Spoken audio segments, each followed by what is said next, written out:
उपस्थित राहिल्याबद्दल मी राजलक्ष्मी बिर्देवगरे त्यांचे आभार मानते व दोन शब्द बोलते.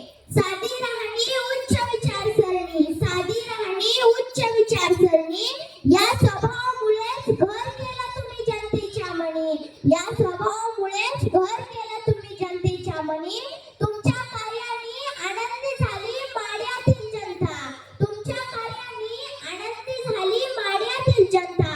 यामुळे कायम टिकून राहील अभिजित दादा तुमचीच सत्ता, यामुळे कायम टिकून राहील अभिजित दादा तुमचीच सत्ता. अन्नदानाचं महत्व अभिजित दादा तुम्हाला कळालं, अन्नदानाचं महत्व अभिजित दादा तुम्हाला कळालं, म्हणून तर दत्तनगरीवरती अन्नदान करून पुण्य तुम्ही मिळवलं, म्हणून तर दत्तनगरीवरती अन्नदान करून पुण्य तुम्ही मिळवलं.